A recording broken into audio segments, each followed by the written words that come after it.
Tällä kertaa olemme tulleet säätämään tällaista Supersalon Audia.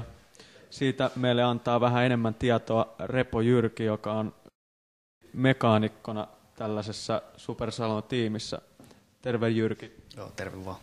Mikäs on tällä hetkellä ollut ohjelman tämän auton suhteen?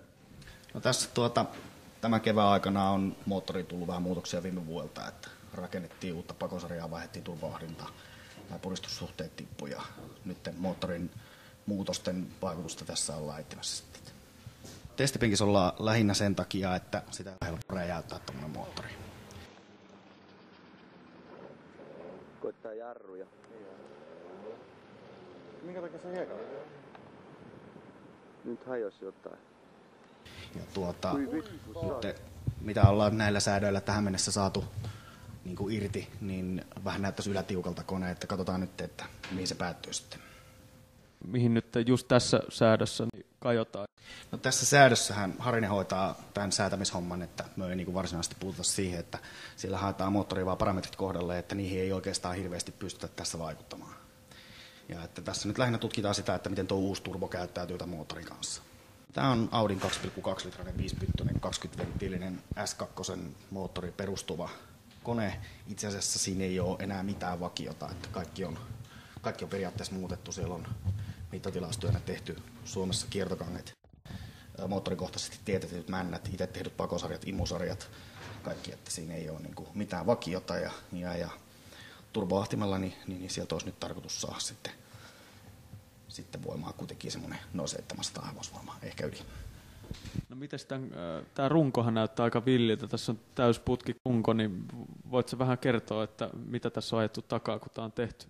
Joo, tässähän on venytetty nyt vanha Supersalonin säännöstö äärimmilleen, eli Supersalonin säännöt sallii, että pyörätuentojen muutokset on sallittu, niin tässä on nyt muutettu sitten pyörätuentojen lisäksi vähän muutakin. Tässä on semmoinen idea, että se S2 kori tulee tähän päälle ja se on 6 pultilla kiinni. Ja sitten siinä on kaikki aerodynamiikkaratkaisut, sitten siellä on kuituluukut ja kaikki tällaiset. Ja tässä on haettu sellaista, että tämä varsinainen kehikko on mahdollisimman jäykkä, mahdollisimman kevyt ja edelleen niin saadaan nurkkapainot mahdollisimman hyvin kohdalleen, mahdollisimman alas auto, lattiaa tiputetaan ja näin poispäin. Eli tällä tavalla pystytään saamaan näille kilpa-auton vaatimille apulaitteille paremmin tilaa ja saadaan joka renkaalle samanlainen paino mahdollisimman tarkkaan. Miten voiko se kertoa muutaman sanan tästä Supersalon luokasta? Joo, Supersalonihan on itse asiassa suomalaisen rata-autoilun harrasteluokkien kuninkuusluokka.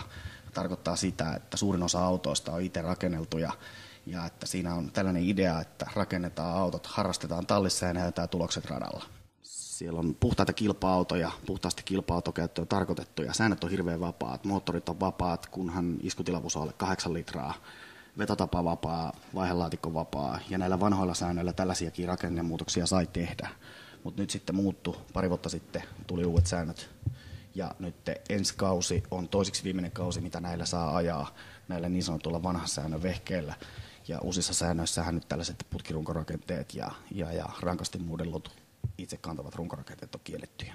Mitäs tässä on nyt seuraavaksi tekeillä?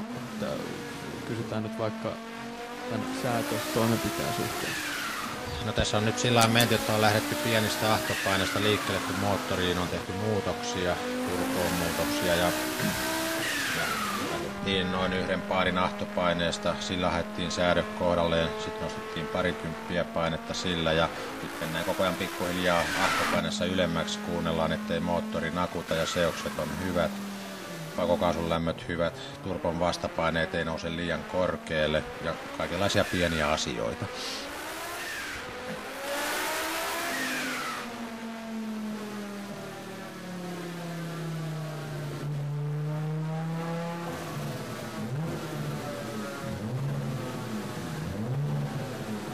No, Audissa päästiin aika lähelle sitä tavoitetta, mikä oli 700 hevosvoimaa oli tavoite ja sinne aika liki päästiinkin.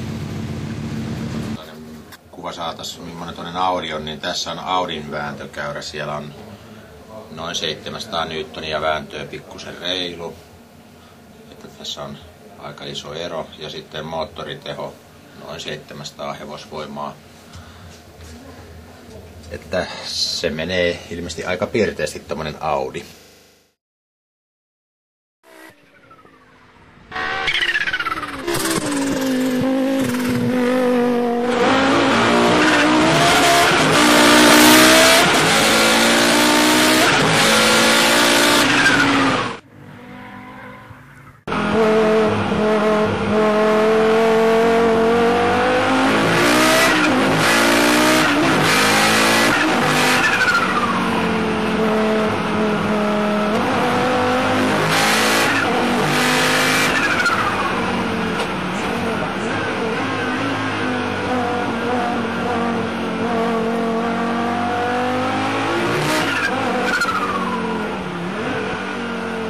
Thank you.